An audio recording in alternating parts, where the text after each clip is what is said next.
Prior to visiting the Canadian Preppers facility, Nate swung by our container yard for a tour. We had a blast checking out all our ongoing container modifications, and he even learned something. What I realized when we came up here is how bouncy this was, and it would be a death trap to bury this and put a bunch of weight of earth on top of it. Am I correct? You are absolutely correct. So we're working on a method right now to bury a shipping container and maybe even build an off-grid container-based structure homestead, such as a root cellar, an underground bunker, a container home, a solar array and battery bank, well house, dry storage, or even hazmat storage. We'll cover that in future videos though, so for now, let's get back to part 2 of the tour of your facility. Stay tuned.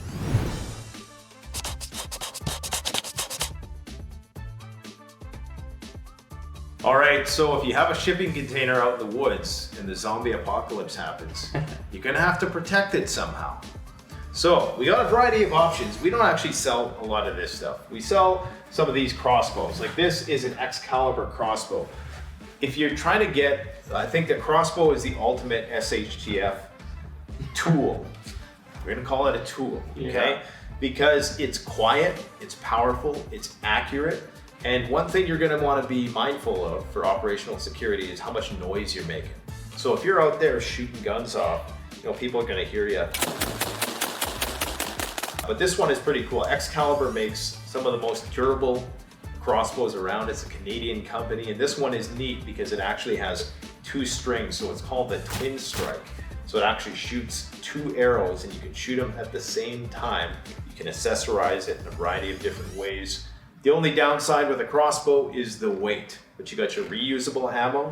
It's more accurate than a compound bow, although, hardcore bowers would disagree. But, for most people, you can pick this up. You can be just as accurate as you would be with a firearm out to around 50 yards or so. Beyond that, you got to kind of calibrate a bit more. Yeah. I guess for those that aren't pros with bows. Aren't pros with bows. Yeah, like a compound bow like this requires a lot more skill and training, and it's also a lot of moving parts. So that's the great thing about those. You can actually string these yourself. You can even make strings. Okay, so if you want to make noise, what does this thing do? If you want to make noise, this is a Taiga Wolverine folding shotgun, okay? So this is actually a Canadian company. This is spin checked, it's unloaded. Just, simple, innovative, compact shotgun that, shotguns are a dime a dozen, just get yourself a Maverick 88 and call it a day. But if you want something cool, we're not going to promote any specific company or anything, but that's kind of neat. I don't know. I think it's cool. I was like a kid in a candy store when I first got this thing, because it's just not something you see every day. In fact, in the States, they have a short barrel version. We can't get that here, so it actually folds down like right into here, and when it expands, it's pretty cool. Now, this is something else along those lines. There's a lot of different survival rifles that I've done reviews on. This is the Henry AR survival rifle, probably one of the most popular. This was first issued to guys in the Air Force. So you get your magazines, okay, your buttstock obviously, your barrel, and it all just screws together. Not like Forrest Gump where you can put it together. As you can see, I just actually got this not too long ago, so I'm in no way, shape, I'm not a pro. This is not a good substitute for like your, what is the most popular 22 called again? Ruger. Ruger, yeah, Ruger. Really? Yeah. Nailed it. So the guys in the Air Force, they had these in their Bugout bags, right? Yeah. Their plane went down behind enemy lines. They could, I guess, catch some squirrels or something. It's kind of neat anyways. So that's something to consider, and they're relatively inexpensive. Yeah, and it's a repeater also, so it's semi-auto. So we got flashlights and optics. So night vision is probably one of the biggest force multipliers out there. This actually isn't night vision, this is thermal. So this is way more advanced than night vision. You just point this out into a field, you'll see all kinds of stuff light up, all kinds of deer and everything. It's amazing. That's like the most advanced prepping tool there is. For lighting, we don't have a lot of lighting that you would use on your shipping container, but I'm gonna mess with the camera crew right now. This is 100,000 lumens, world's brightest flashlight. Ready?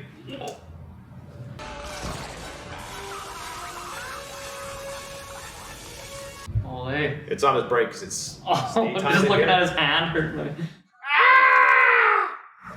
Got a strobe function. Sorry guys if I'm blinding you.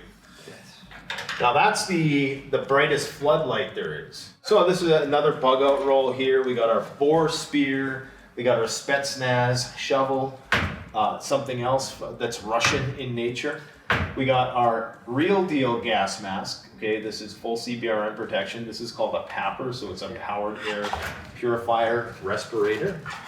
Yeah, like I mean, this is going to protect you against biological, not chemical, but it will provide you protection against nuclear particles, but not chemical, because for that you need the activated charcoal. Yeah. We got our Flamethrower, which is legal in Canada. Make sure you get one.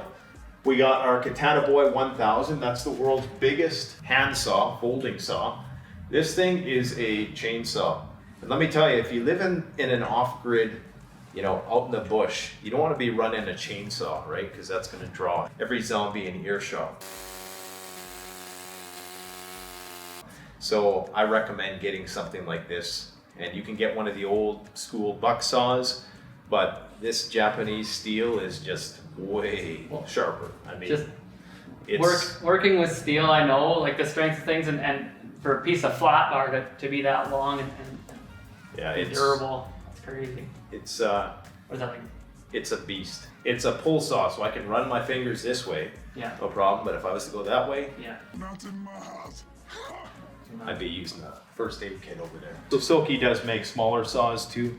Just so you guys know, there's a variety of different options. Get it all at canadianprepardness.com. Got my Winter Haul double-sided axe.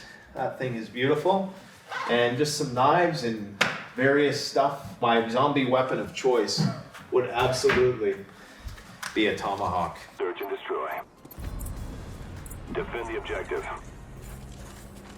Friendly care package on the way. There's just something about a tomahawk, you know? Even just the name. Well, it just makes sense. Yeah. Like you get a spike on one side and you have your axe on the other side. Like, Yeah. you know, I don't know, it just feels good. Oh yeah. I didn't realize until I held one, I'm like, man, that's a formidable weapon. Like a spear is kind of ideal, right? Because, you know, you kind of keep them at bay. But, I don't know, maybe both? What do you guys think? Let me know. So this is a repeating crossbow. You pump it. I don't want to do it right now because well, how it works is you put 5 bolts in the top, and every time you want to shoot one, you have to cock it and go like that, and then one drops in to the rail. You shoot it off, and then you do that again, and it keeps going. And it's actually pretty powerful. I mean, it's not nearly as powerful as like a full recurve bow, but it's pretty cool. I think what we should do is we should shoot them at shipping containers and see we what they can take. We should see how bulletproof is a shipping container, and we could use the crossbows and see what kind of damage they can do. I've been meaning to use this gun, so if we could do that, we'll take some 3-inch slugs. Yeah. And maybe one of us will stand behind just to make sure, you know. I think what we would do is a lot of people would want to know how bulletproof a shipping container is, and they're not. The corrugations on a container are 1.6 millimeters thick. They're a lot thinner than a lot of people think, and it's only one layer of steel. It's not, you know, double layered. There's no insulation there. So if you put a screw through the container, you're going to see it on the other side. But with our strut mounting systems, we have exterior strut mount brackets. We could strut line the outside of a container. And I think for a cool experiment that maybe we could collaborate on is we could line it with, call it 16 gauge, 12 gauge, 1/8, and 1/4 inch, 1/2 inch plate, and take shots at every one of them. And we could see, you know, which types of weapons went through which. And well, I got some body armor to test, so I'll stand behind it. Okay, this will get us millions of views. Yeah. No, we're not going to do that. You trust. Yeah, I think that's a great idea. We're going to do that. Once it warms up, we're gonna go out, we're gonna shoot the hell out of your shipping containers. We should do it. Yeah. We'll bring it back to these 1,000 holes. What were you guys doing? That's a little more of a test. We had fun. All right, the last thing I want to show you is this. So I had this handmade for me. This is a real deal Rambo knife made by the Canadian knife maker. That's a beast, eh? Oh. 2 hands. It's a sword. It's like a short sword. Yeah. It's crazy. It's almost too much, but. So what's the hook on the back there? What's that for? This? The serrated edge, so to speak. Well, I guess it's for. He says it's for sawing, or it's a cool thing, man. Like it's a beast. If I had to, grab one knife, I'd probably intuitively go for this one. So you're gonna need fuel for your quads, for your snowmobiles, and all that stuff. Yeah. Let's go check out some of the best portable fuel containers money can buy. Okay, before we run over there, this is actually really important for the container industry, is that there's regulation on storing fuel in shipping containers. And typically, if you're gonna have fuel or a vented gas tank in your SeaCan, you're gonna want at least 2 big Air 45 vents for a 20-footer and 4 of them for a 40-footer. So there's been instances down in the States where a firefighter was fighting the fire inside a can and the doors blew off and killed the fireman. So it's really important now. It's standard with storage facilities that are making container-based storage facilities, especially in, I think, British Columbia and California, and should be standard all across North America, because you fill that container full of the fumes, and that's the most flammable part of fuel is the off-gassing. So yeah, let's go check out your fuel. For a lot of what you're doing, I'm sure your customers are going to be buying, they're going to have their off-grid like propane tanks and all the rest. But if you want something portable, the best portable fuel canister paired with your fuel stabilizer is going to be Scepter. These are Canadian made, these are military grade, not to be confused with those red Scepter canisters that you get from Walmart, okay? These are made for military purposes. We can't even export them. That thing is heavy. Like It's heavy. Yeah, it's about 3 times, it feels full. I could see that, octane wouldn't bleed out of that as fast, and assuming it's got a tight seal on the cap of it, it would store fuel and for longer than it would in just a regular. Very heavy gauge. They will bloat and contract with the heat, but you don't have to worry about it exploding like a metal canister. It's gonna melt, at least that's, in theory, that's one of the ideas. That's how it's sold to the military. Off-roaders love these things. You can get them for gasoline, yellow, of course, diesel. You can also get them for water storage. So if you have to, do a trek, it's the same gauge plastic. We have all this stuff at Canadian Preparedness. We got Pelican cases that everybody knows Pelican. With our modular interior systems, with the way that we strut line containers, we can build racking for you name it in containers. We built one that was to help firefighters fight fires in northern Saskatchewan. And so there's everything they need to supply 32 guys. And the way they fight fires, you'd think, oh, there's all these machines. And no, they grab water pump, they grab hoses, they grab toolboxes, piss packs, Pulaskis, and then fuel. And they just start walking to the nearest lake. They hook up their pump and they run just a little water pump all day long, and they're spraying. And so it's a lot more primitive than one would think, but it's the best way to suppress fires. We've developed chainsaw racks, tote racks. We have different sizes of jerry can racks. And so I'm curious whether these even fit on our rack, or whether I should amend that design to recommend to my customers the proper. Yeah, a lot of people use these on vehicles, but around the site might not be a bad thing to have, for sure. Well, I can tell that these are better than what I use currently. The off-gassing is an issue in shipping containers, and so if you were to use this, my assumption is that it would off-gas less with that type of cap on it, and it would be safer when you're storing fuels inside your SeaCan. Absolutely. Safety first. Yeah, sure. All right, let's just go check out some MREs. I'm a proud father of 2 beautiful girls, and I just found a pink jewel on my shirt for this whole interview, so hopefully you guys can see that. Blame it on the girls, man. So what are we looking at here? Okay, well, we got some XMREs. Now, meals ready to eat are something which the military uses. They prefer them because everything's self-contained. So like within this MRE, you get your utensils, you get a heating system. It's like a chemical heater. And you get all types of, like this one has Tootsie Rolls in it. Sometimes you get a chocolate bar, you get your salt and pepper, your condiments, your juice. So everything's self-contained. It's meant so that you don't need anything else. You do need water, of course, but above and beyond that, you don't need anything else. So the XMREs are pretty cool. It's just one of the more popular types of MRE. The standard military rations tend to not taste that good, depending on which one you get. MREs, they have their limitations. I like the versatility because, like I say, you get your napkin, you get your utensils in each and every kit, which is why the military uses them, but you don't have the same longevity. Because you have more options, things are gonna have different shelf lives. So they have to put a limit of about 7 years on the shelf life of an MRE. Realistically, you're probably not gonna need it for that long the way the world is going.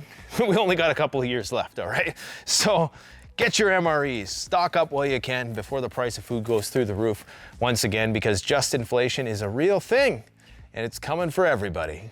So how do these taste? Like, would you ever, if you had the option of a freshly prepared meal, say it wasn't the best prepared meal, maybe your mother-in-law's or something?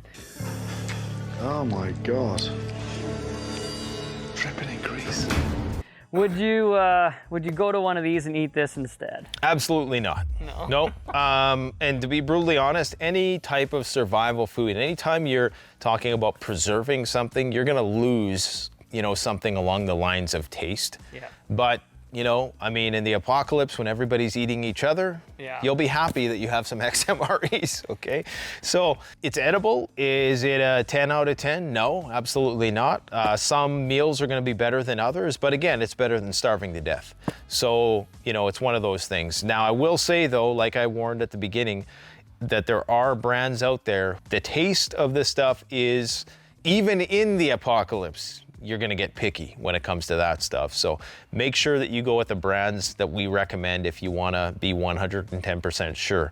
Like this, I'll have no problem eating this before the shelf life if I have to, But that other stuff that people buy, not so much. So get the good stuff. I think what's important for me is I'm always looking at this stuff like, oh, how do I fit it in a shipping container? And so I'm always wondering, okay, we got a 16 by 11 by, I already measured that one, 9, So this is the size of the box that needs to be stored. What size of shelf should I make that's modular, that can be moved up and down and store a lot of these things? And so I'm curious, like... The rectangular shape might be cool for you then, because it's standard size, I guess. So you could do the same with freeze-dried as well, And so we're just getting to that point where we're starting to think about these things. Like, we're so worried about just trying to get an envelope where we weren't having thermal bridging coming from the outside to the inside of the can. We're getting rid of all the condensation issues, getting rid of the mold and mildew concerns. But now we're getting quite, picky. We're looking at the millimeter here, millimeter there, and starting to look at modular options for these people. So jerry can racks, specific shelving for specific storage of consumables. One thing I will say is that you definitely want to keep it in a cooler place. The hotter, like in the desert, these things only last maybe a year.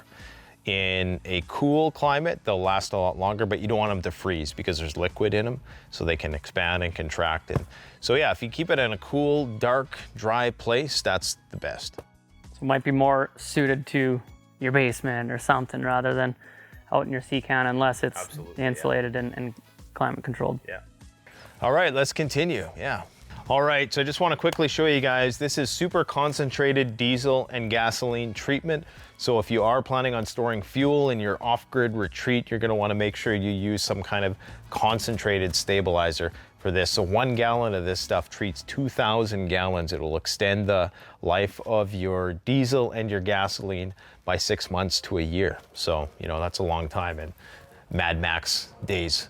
And behind you is a portable air conditioner. We just got these in stock. I can imagine it getting kind of hot in one of those SeaCans. So AC is something you're going to want to think about, whether you go with this or something else, but just keep that in mind, is that you're going to have good ventilation in there unless you're in a cooler environment. So, but these are brand new. They run on lithium batteries, I believe. One more thing I want to show you, and we probably should have talked about this first, because where you're going to do a number 2 when you're in your shipping container. I mean, you're going to have to you're going to have to outfit it with some kind of toilet or something like that, right? Air conditioned toilet. It definitely air conditioned. Absolutely. Check it out. So everybody forgets about this aspect of survival, and it's probably the most critical, because if you don't dispose of your waste properly, that can be a breeding ground for disease. So having a way to go, number 2, is going to be absolutely important. So we got a lot of portable toilet options here. A lot of these, I think in the case, if you're building an off-grid tiny home, obviously you're going to have a bathroom in there or something. Yeah. But, you know, if you're a person who's just going out to like an ice fishing shack, or you don't want to have a permanent toilet installation, then I'm really just showing this to you guys so you're mindful of this, that it's the most overlooked part of prepping is sanitation. Well, actually, when we modify containers, that's kind of where the buck stops with us. Like if someone approaches us to put some windows, doors, insulate, frame a shipping container, we'll do that. But as soon as they want kitchens or if they want bathrooms, then it just gets to be overwhelming for us as, you know, industrial modifiers of containers to even handle that type of customer. But furthermore, if we put plumbing inside of a shipping container, it's got to go somewhere. And then you need, especially in Canada, like you need heat trace, septic tank buried somewhere. You gotta deal with that. And so a lot of times, if you are going to build a berry picking retreat or a hunting shack, rather than put a full-on washroom in there, actually I think you maybe didn't think this is as suitable as it is, and I think it would have great relevancy in off-grid, off-site, small 20-foot container. It's a great option, or just go outside, I guess. Yep, you can just go right in the bush. Yeah, use a tree. dig a hole. Yeah. But something to think about for sure. Definitely. All right. So it's 3 o'clock. I haven't ate lunch yet, and talking about all this food, freeze-dried or not, is making me hungry. Yeah, well, I got something for you. This is Peak Refuel, one of our best, most delicious freeze-dried brands. You got 39 grams of protein. It's actually it's only 640 calories too. So, but it's very plentiful. It's thick. And I want you to try that out. And also wash it down with an Arcopia freeze-dried smoothie, 1 pound of fruit condensed. If you can use colder water and crushed ice, you put that in a blender, delicious, absolutely delicious. So he just told me these things are amazing, and so maybe we'll let you guys follow along in a short or something and watch me eat this. He says it's awesome. They're better by campfire, awesome. Better by campfire, 20 miles away from civilization, but you know, on a day in the office, I eat these things all the time. Right but on. I'm not picky, so that's why I'll survive the apocalypse. Yeah, I'm not picky either, and I'm actually really excited to try it. So I appreciate the tour here today. It was awesome. No problem. Yeah, learning a lot, and I think everything that I've learned here today is going to help me when I'm designing green energy capture shipping containers or Bugout, unit, or whether it's even trying to bury containers or whether we should not bury containers. So I appreciate everything that you taught me here today. And once again, check out his channel, The Canadian Prepper, or his website, canadianprepardness.ca. And if you enjoyed this video, please help us out. Give it a like, subscribe to our channel, and ring that bell for notifications. And as always, check us out at tcg.ca. Hope you learned something. Right on. Good stuff. Thank you. Yep.